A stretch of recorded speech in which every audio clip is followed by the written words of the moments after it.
Almost thought you would come with the ether.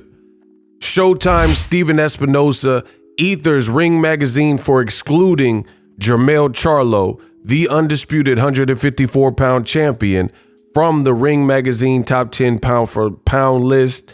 You won't believe the reason that Ring cited for leaving Jermell off that list.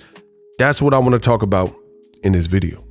What up, Fight World? It's your boy Ego, and I'm back with some more boxing. The best thing you could do for yourself if you love boxing is to subscribe to my channel. I am the truest. Name a channel that I ain't influenced. Steven Espinoza of Showtime says, per Ring Magazine, undisputed world champion Jermell Charlo, and he tagged him, isn't ranked on their pound-for-pound top 10 list, at least in part due to, quote, inactivity. But Josh Taylor has been inactive longer and is included in the rankings. Make it make sense. Once again, subscribe, hit the bell notification icon. I'm the best in the business.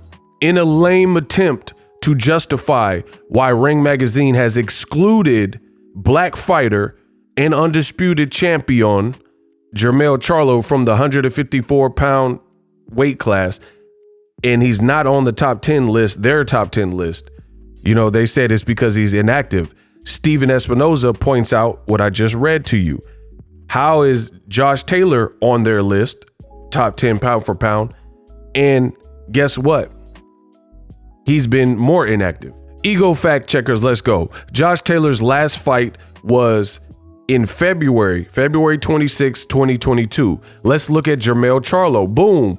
You never know. Jermell Charlo fought that same year after the Josh Taylor Catterall fight, and it was in May 14th of 2022. And you can see on the Ring Magazine top 10, they have Josh Taylor listed at number 7. So what Steven Espinoza said is 100% valid.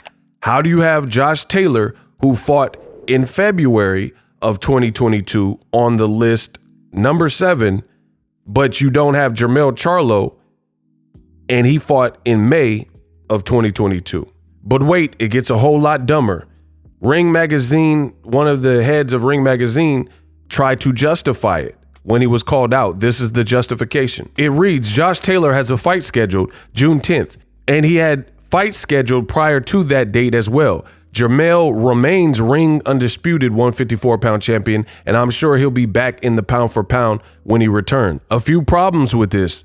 He's saying that he'll be back in the pound for pound rankings as soon as he returns. But as you see on the screen, I made videos in 2020 and 2022 about how Jermell Charlo was being blocked from the top 10 pound for pound list, including Ring Magazine. So he's not going to be back because they didn't place him in the top 10 pound for pound list. Furthermore, he mentioned that Josh Taylor had scheduled fights like with Jack Catterall that all fell apart and didn't go through. Now he's fighting Teofimo Lopez. But using that same logic, guess what? Jermell Charlo had a scheduled fight on Showtime, a title defense against his mandatory Tim Tszyu, who's a hard puncher and undefeated, and he had suffered a broken hand. So as a result, that January 28th fight was canceled. So how convenient of old media to leave out these important facts. He's suffering an injury, therefore his fight got canceled. That's why he's been inactive. He hasn't been inactive just by choice. His brother has had personal issues, and that's something different. But you see, this is what old media does. They like to confuse and convolute the truth and just keep these stereotypes, even if they don't make sense. They did it with Andre Ward. Andre Ward came back after legal battles with his former promoter, and people were saying, oh, Andre Ward, the inactive bastard, and things like that in my comment section back then.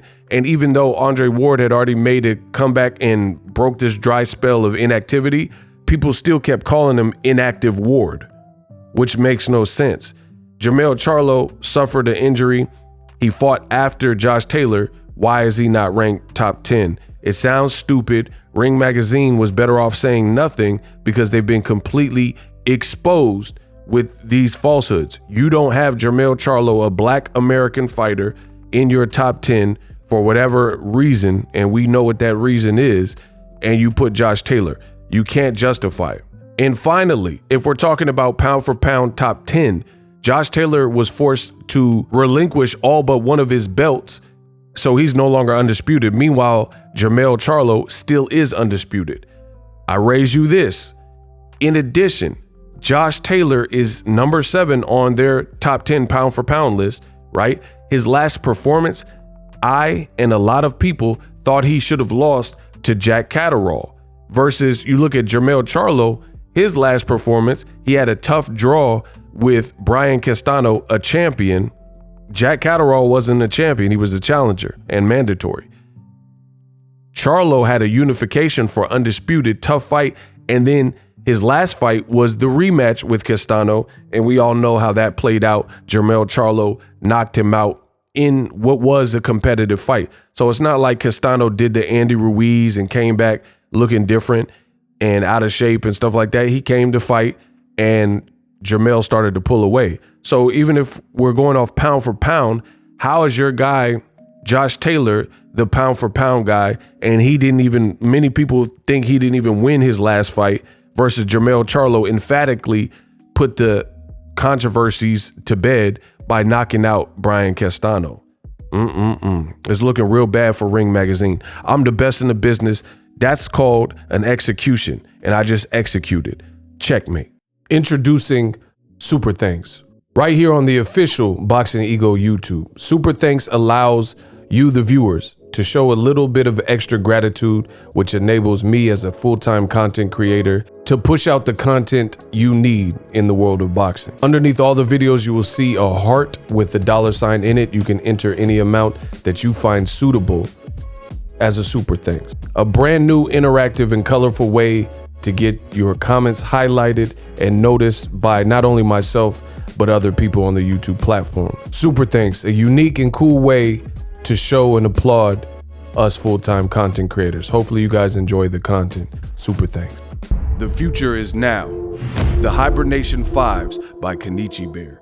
Hybrid gaming and lifestyle headphones. Out of the box, you can connect to any console or PC. Bluetooth ready with a low latency USB adapter, color RGB, and extreme bass mode.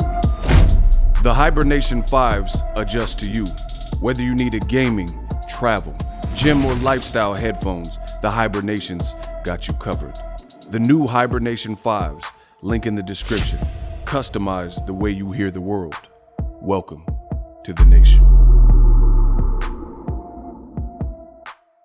Are you tired of your YouTube videos not getting any views? Well, consider TubeBuddy. I've used TubeBuddy for years to scale up my YouTube channel. Now we're sitting over 200,000 subscribers. TubeBuddy is a browser extension that offers a ton of built-in productivity and time-saving services to take your channel to the next level. Use my link in the description to get started with TubeBuddy and level up your channel faster. We working.